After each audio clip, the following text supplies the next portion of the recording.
Pecahan emas pertama kali ditemukan oleh peradaban manusia di sekitaran tahun 4000 sebelum Masehi. Awalnya di sekitar Spanyol wilayah tersebut, yaitu wilayah pada saat ini tentunya.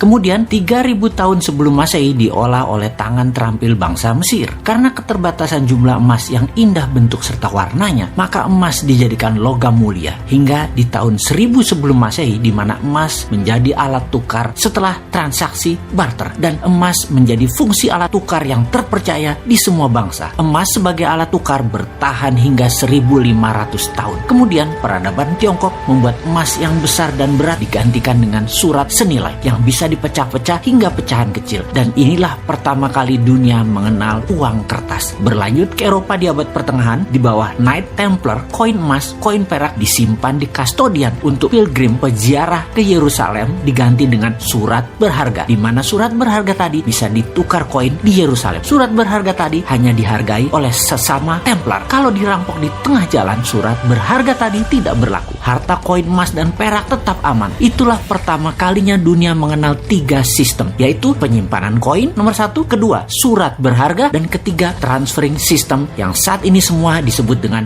banking system. Lalu 500 tahun kemudian bank pertama di dunia lahir di wilayah Italia, dan 100 tahun kemudian mata uang kertas pertama dengan sistem perbankan diperkenalkan di wilayah yang sekarang disebut Swedia. Disinilah timbul distorsi. Jumlah uang beredar ternyata tersering lebih banyak dari emas yang disimpan yang harusnya ada di kastodian atau di bank metal atau tempat simpanan cadangan metal berharganya. Sejak beberapa tahun ini timbullah keinginan banyak bangsa untuk kembali menggunakan emas sebagai alat tukar. Emas tidak mengenal inflasi. Emas nilainya stabil dan harga emas di seluruh dunia nilainya sama. Emas pecahan yang sulit dibagi secara fisik diganti dengan uang akhirnya terpecahkan solusinya. Dengan sistem digital, emas Anda bisa dipecah-pecah hingga pecahan desimal terkecil. Sistem dinaran adalah ekosistem emas fisik. Untuk memindahkan fisiknya, Anda bisa dengan sistem digital. Sekali lagi kita ingatkan, yang digital adalah sistemnya. Emasnya ya emas. Mau diambil fisiknya boleh, minimum 1 gram. Mau disimpan juga boleh. Mau diberi atau dikirim ke sesama akun dinaran juga boleh. Mau diambil fisiknya di kantor dinaran, silahkan. Mau dikirim ke seluruh Indonesia, bisa. Dinaran bermitra dengan Antam dan memiliki jaminan deposit lainnya lagi dengan perusahaan tambang emas milik salah satu pemilik dinaran, yaitu Bapak Gita Wirjawan. Sebuah perusahaan terbuka dengan cadangan emas mendekati 11 ton. Dengan sistem digital tersebut yang bisa memberikan emas kepada sesama akun dinaran, inilah sebuah disrupsi besar yang dilakukan oleh produk putra bangsa Indonesia untuk dunia, dimulai dari Indonesia. Selamat bergabung di Dinaran, selamat menabung, selamat memberi emas.